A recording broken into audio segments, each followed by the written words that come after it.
Hola, les saluda el doctor Rodrigo Pérez Rico del Hospital de Ortopedia Victoria de la Fuente Narváez. En esta ocasión vamos a hablar sobre el manejo de la displasia del desarrollo de la cadera. Empezando con un poco de epidemiología, es la anomalía más común en los recién nacidos. Se dice que una inestabilidad clínica de cadera se presenta en el 13% de los neonatos.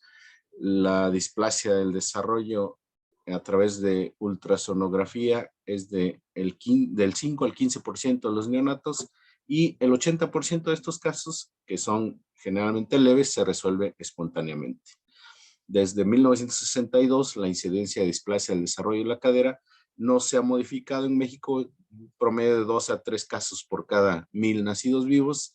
Sin embargo, es la principal causa de referencia ortopédica y de internamiento en ortopedia pediátrica. Se dice que un diagnóstico oportuno tiene que ser menor de los 3 meses.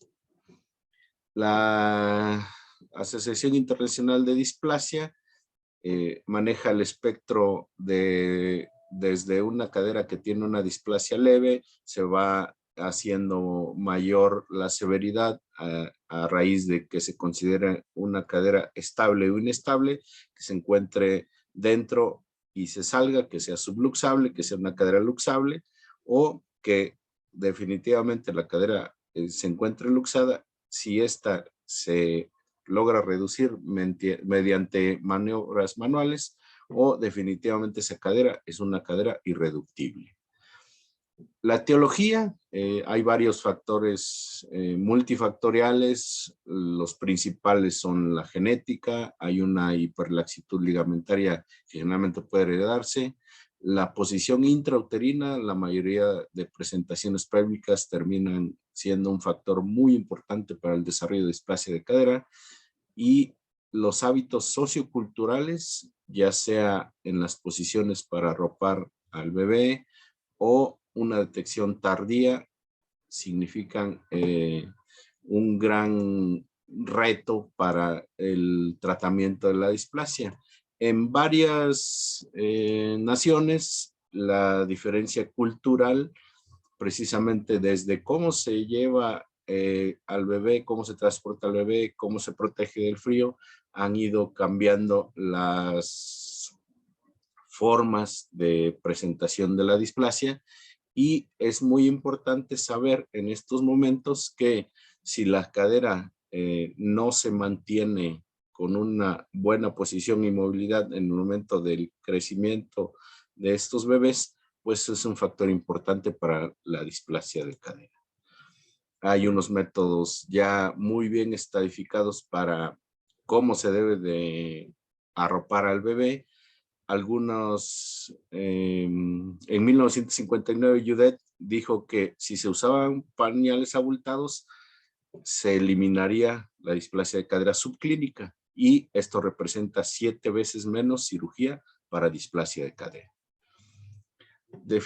Según la guía de práctica clínica para la displasia del desarrollo de la cadera, la utilización de doble o triple pañal en los niños no ha demostrado mejores resultados en el manejo de la displasia cuando se compara con no hacer algún tipo de intervención. Entonces, la aplicación del doble o del triple pañal definitivamente no es una acción recomendable. ¿Por qué? Porque no se ha podido demostrar la eficacia en el tratamiento. Una forma correcta para arropar a los bebés es dejar las caderas libres y flexionadas. En esta diapositiva observamos cómo la cadera se encuentra en flexión y puede tener movimiento libre. Esa es la forma correcta de llevar y de colocar al bebé. Es un factor muy importante para el desarrollo de la displasia de cadera.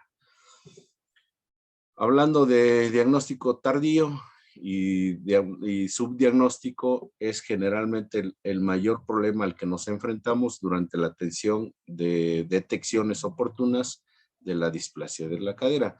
¿Por qué? Porque solo un pequeño porcentaje de neonatólogos son los que atienden los partos. 20% de los casos son diagnosticados antes de los 6 meses. generalmente hay luxaciones inveteradas que no se detectan hasta a veces después de los 5 años y esto representa el 8%. Hay deformidades residuales que definitivamente van afectando el crecimiento de esa cadera y la displasia del desarrollo de la cadera es la principal causa de una cirugía mayor en ortopedia, una artroplastía total de cadera.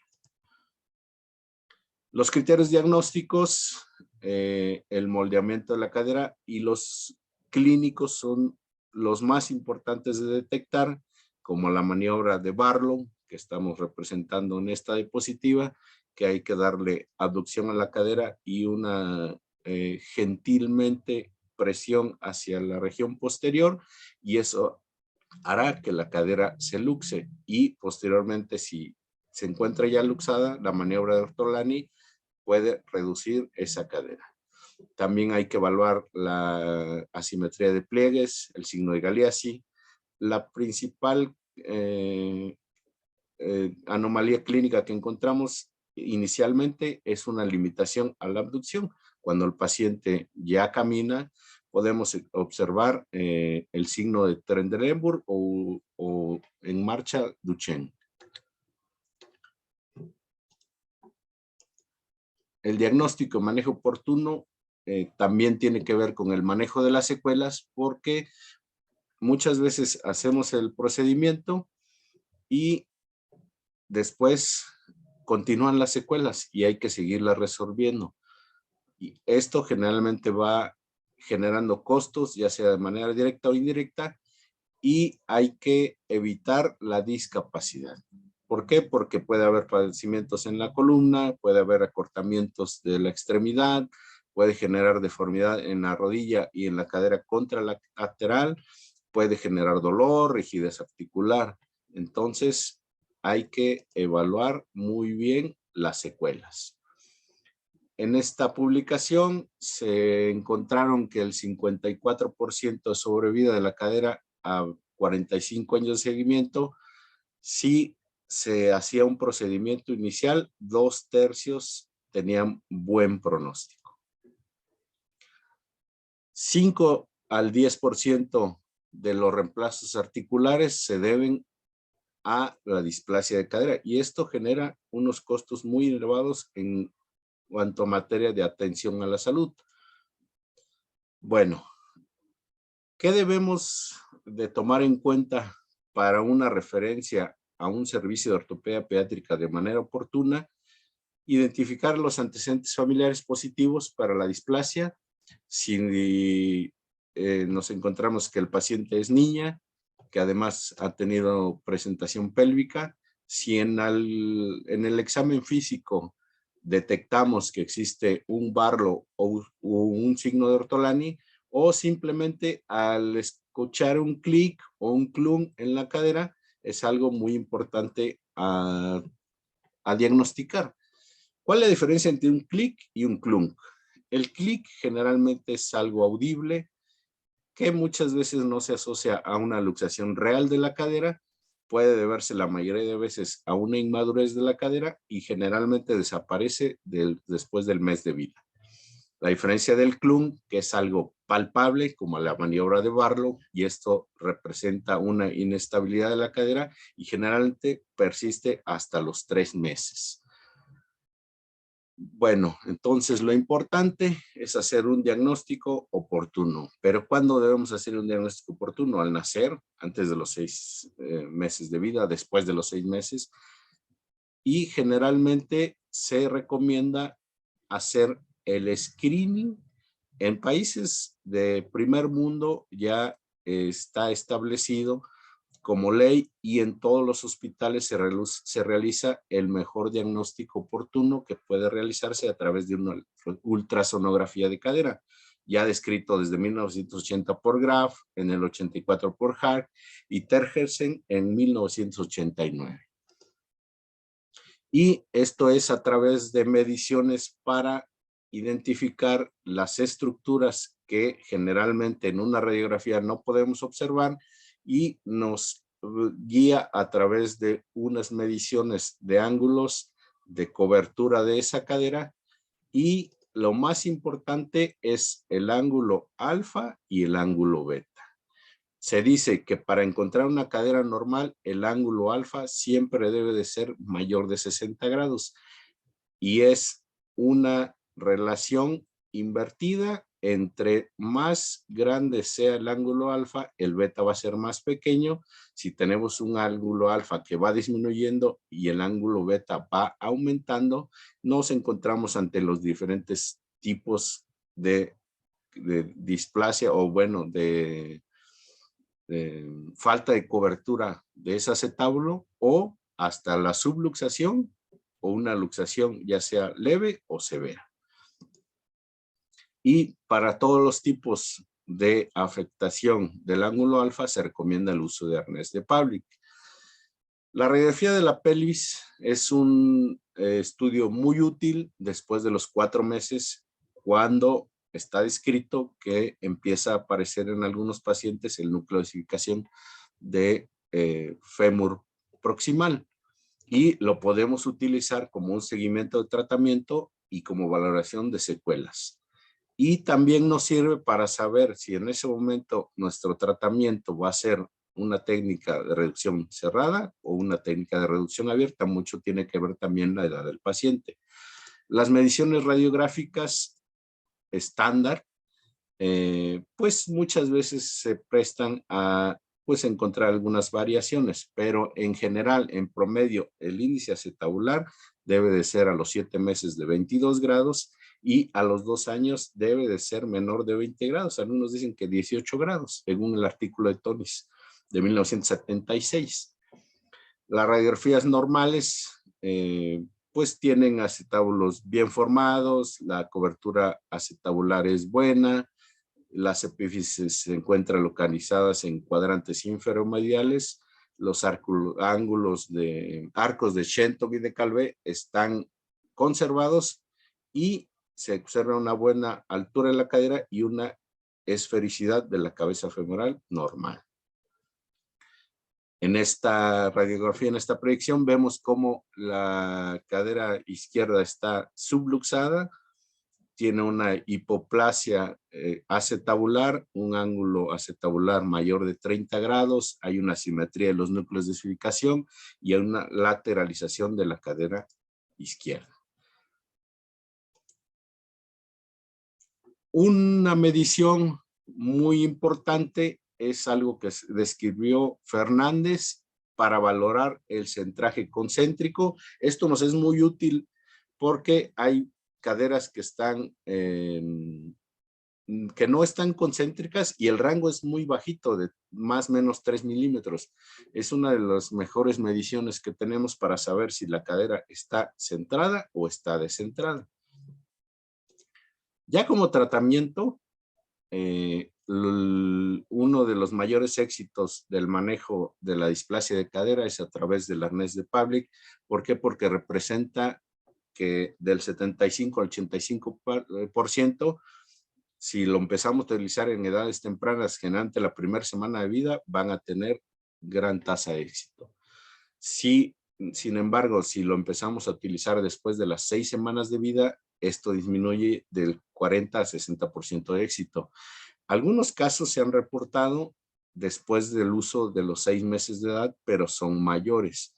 Y entonces los factores que mejor éxito pronóstico tienen es que se empiece a utilizar en menores de 7 semanas, dependiendo si es unilateral o bilateral y dependiendo de la clasificación de Graf. El tiempo de uso recomendado son 23 horas al día hasta lograr una reducción y estabilidad de la cadera. El seguimiento tiene que ser a través de ultrasonido o de radiografías a partir del 4.º mes. Y el mantenimiento del arnés se dice que está escrito de 3 a 8 semanas, pero generalmente utilizamos la regla de utilizarlo el doble del tiempo después de hacer el diagnóstico o en lograr la reducción, y el tiempo promedio total puede ser hasta de 6 meses. ¿Qué pasa si no logramos esa reducción después de los 6 meses y antes de los 8 meses de vida?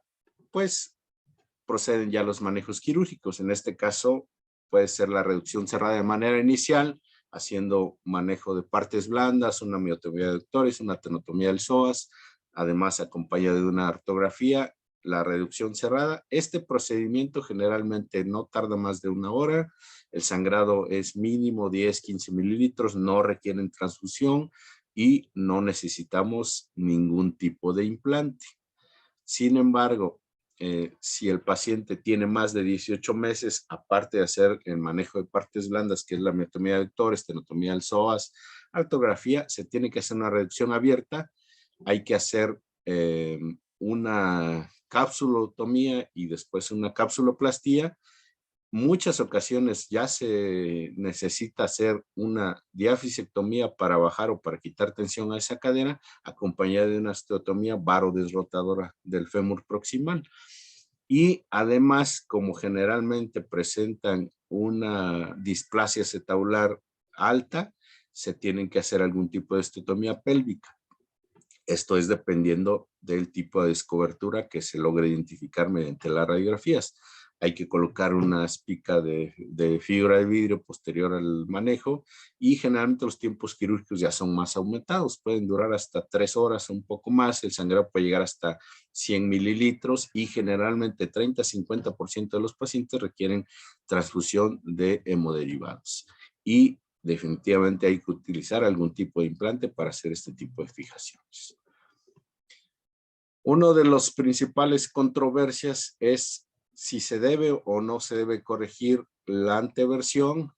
La mayoría de los pacientes con displasia del desarrollo de la cadera, la versión femoral está incrementada, existe variaciones de un paciente a otro. El abordaje quirúrgico siempre debe ser individualizado, centrado en valorar la anteversión femoral y si se corrobora clínicamente y radiográficamente que la anteversión es demasiada, entonces se procede a acompañar los procedimientos de una osteotomía varodesrotadora. Ya el manejo de las secuelas o de algunas complicaciones de los manejos iniciales se tienen que hacer, inclusive en algunas ocasiones, osteotomías pélvicas muy grandes. Generalmente si son menores de 7 años, pues la técnica de Salter, Pemberton, Tega, San Diego, estas generalmente tienen la condición de tener un cartílago trirradiado abierto aún. ¿Qué pasa si el paciente tiene más de 7 años o tuvo en cierre prematuro el cartílago trirradiado? Ya necesitamos hacer osteotomías como la tripepélvica, el Gans, Bernés, una esférica. Y existen unas osteotomías que conocemos como osteotomías de salvamento. ¿Por qué? Porque simplemente ya esa cadera tiene tantas secuelas que inclusive no está reducida concéntricamente y pues están descritas las técnicas de repisa como el Staeli, el Spitz-Funayama, una osteotomía de Chiari en pacientes ya mayores. Para terminar, en resumen, el diagnóstico de la displasia del desarrollo de la cadera debe de ser precoz en los menores de 1 año. Si encontramos que el paciente aún no está caminando, no ha iniciado la marcha, generalmente no hay síntomas. Es difícil, pero no es imposible identificar la displasia cuando no se tiene en mente como posibilidad diagnóstica. Entonces, ¿qué debemos hacer? Hay que insistir con cursos, conferencias, pláticas, talleres para médicos, ortopedistas, neonatólogos, ginecólogos, médicos generales, enfermeras, educadoras, maestros. Todas las personas que puedan estar en atención de niños menores de 1 año deben de adquirir experiencia en la observación y en la exploración de niños menores para evitar precisamente complicaciones y secuelas tardías que se presentan en todo el país por la displasia del desarrollo de la cadera. Gracias por su atención. Estamos agradecidos.